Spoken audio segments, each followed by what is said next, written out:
By now, you should be familiar with the recent Commander changes. A new ban list was announced last week, Monday, September 24th, and this Monday, recently, Wizards of the Coast took over managing the Commander format. What that means is they will decide what cards are banned, other rules in the Commander format, like when they did updates on the tucking rule and how social interactions might work. This will all be managed by Wizards of the Coast and is no longer independent with the Rules Committee. If you're, for some reason, not familiar with that and are a little late to the story, I'm not going to be covering all of that here. I would suggest go watching other videos, like the Professor's video is really good, or even Bosch and Roll did a good job talking about the actual gameplay mechanics of it. So check them out if you're not as caught up on this, because I'm going to assume if you're watching this now, you're already familiar, because I'm going to throw some different takes in there. There's a lot to cover, and I can't cover all of it. I don't want this to be really long, so I'm going to go over a few things that I've noticed. On X and Reddit and Facebook and all over social media, there's a lot of different takes. There's a lot of different positions on this. And I don't have a hard position on whether or not I like the fact that Wizards of the Coast took it. I lean on not liking it. But that's not the point of this. The point of this is to go over a few things I've noticed and why there's some split differences in the community and a few other things. The first thing I'm going to go over are some conspiracy theories that are kind of floating around out there. And I'm not necessarily judging that these are true or false, although I lean they're probably more false. But usually there's elements of truth and a little bit of everything. So when you try to synthesize it together, it can help you get at the truth. So first conspiracy that's the most out there is that Wizards of the Coast was working with the Rules Committee at their direction, had concocted this entire setup of harassment and threats in order for them to be able to take over managing the format and not look like the bad guy. That's conspiracy theory number one. I don't think that's true. I think there's very credible sources that these threats are in fact real. Maybe the degree, I don't know the details, but I don't think it's just some giant conspiracy theory there. I would say though, threats of violence of any kind are illegal and you should go to the police. So if for some reason you're involved in that, it shouldn't just be a matter of telling people on the internet. Identify these people, go to the police. That's what I would say.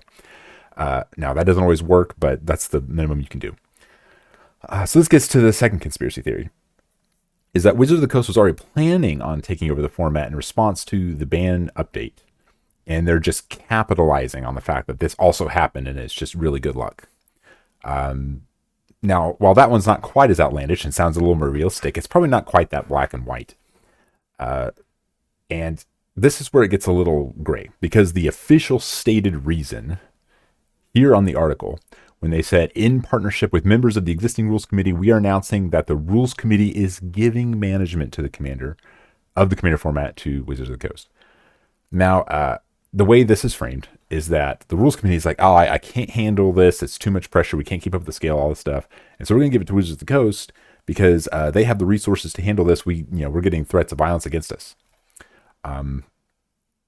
This is the part where the conspiracy theory is saying that this isn't true, that Wizards of the Coast was taking it by force and they're letting them say this. It's kind of like when you would resign from your job, but you're actually getting fired, but they're like, we're going to let you resign to save face. That's what the second kind of conspiracy theory is saying. Now, whether or not this is true, it's kind of unverifiable without like some whistleblower confirming this, but I'm not the only one who thinks this. There's actually quite a few people that think this. What could be true, that's somewhere in the middle, is that Wizards of the Coast is already, in response to the bannings, considering, hey, how are we going to get this? And the Rules Committee actually did decide to give it to him, and that's why it happened so quickly. That could be true. But the way they are framing it is that this is purely in response to the threats of violence. And I am personally not buying that. I do think that might play a role. I think it's true that these things are happening, but I don't think that that is purely the reason. I think Wizards of the Coast has a very important vested interest in taking control of the format, because when the format originally came out, it was a community fan-created format managed by the fans, and Wizards of the Coast had nothing to do with it.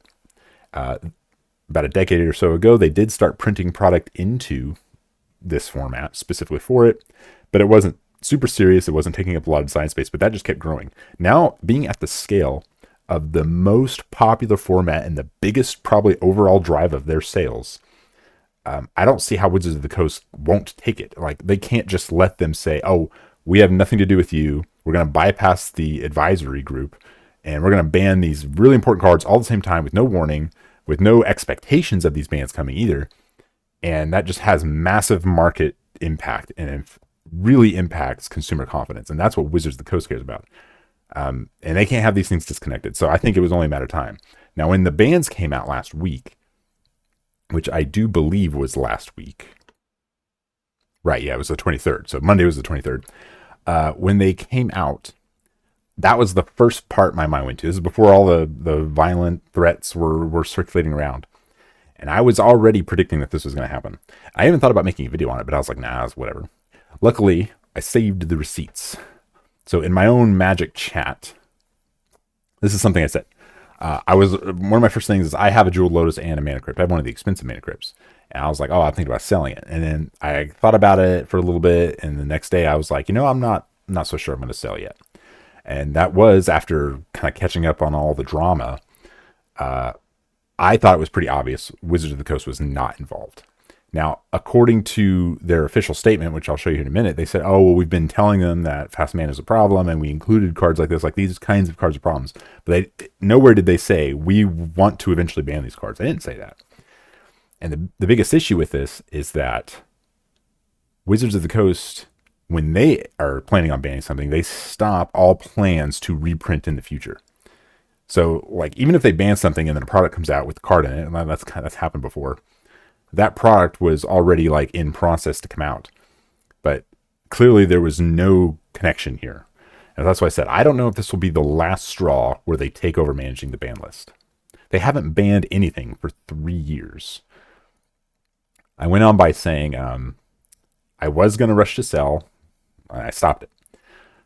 This is how I put it. I don't know how WotC feels after a committee they don't control can impact the market like this. Usually when WotC is considering bans, they'll make sure from that point on not to plan more reprints.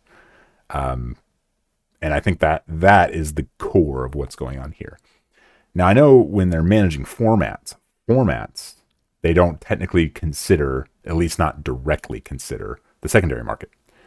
But that's not my point. My point is their product production and plans.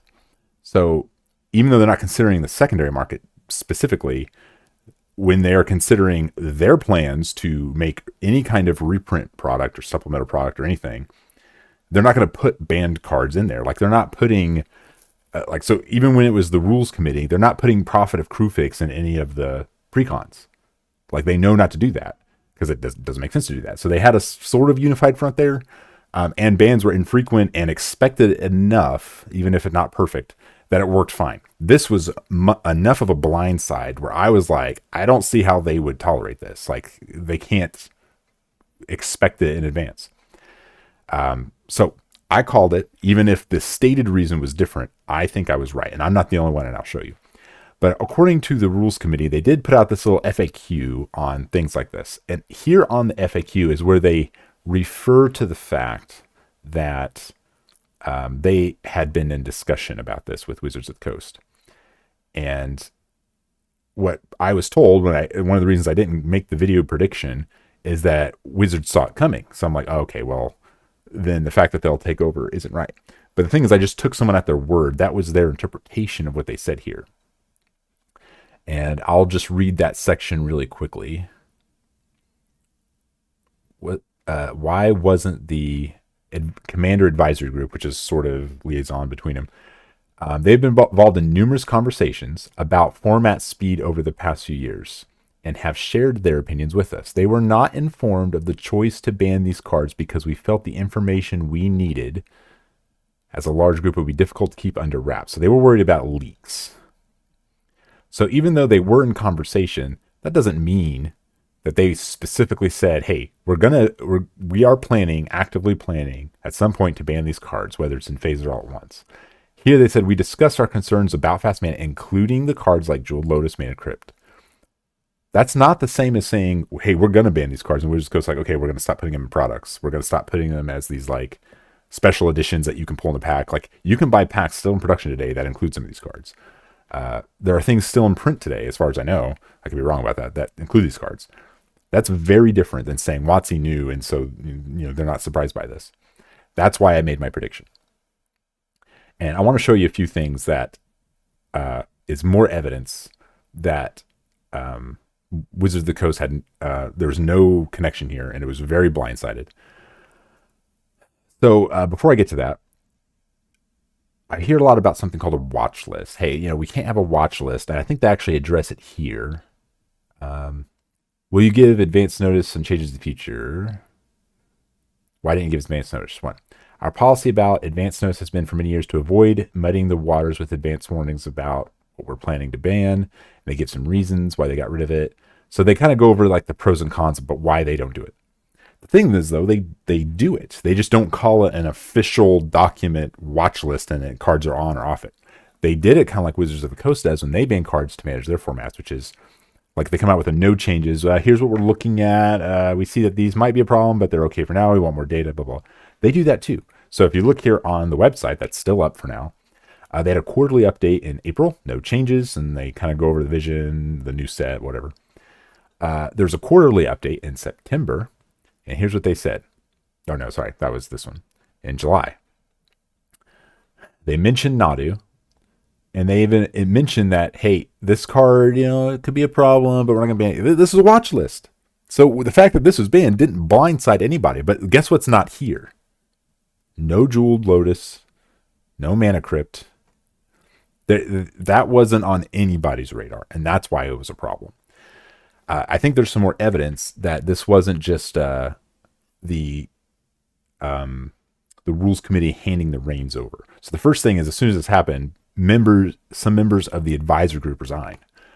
So Josh Lee Kwai, maybe one of the biggest names in Commander, resigned from the advisor group. Here's another one. Olivia is actually on the rules committee. She's saying, I am devastated. I did not want this.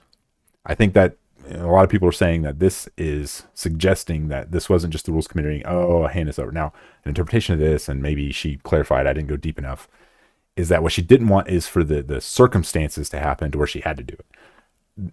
I don't know how much I'm buying into, like, that's all it is. I think there's a lot of reasons to think that Wizards of the Coast has a very important stake in controlling it at the scale that it's at. In fact, that's what Brian Kibler seems to think. He thinks that it's kind of outgrown that fan management. It's just like something we do for fun on the side, but Standard, no, that's the real, and Draft, that's the real Magic. No, Commander is real Magic now. That's just the reality.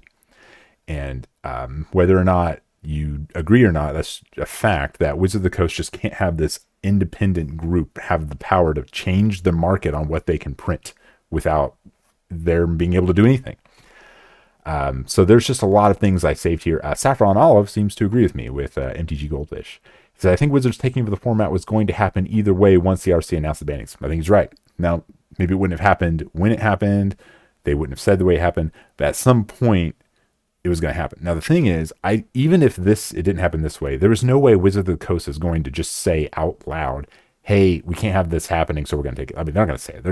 They're going to get with them and do the resign thing. It's like, hey, you're fired, but we're going to let you resign and save face.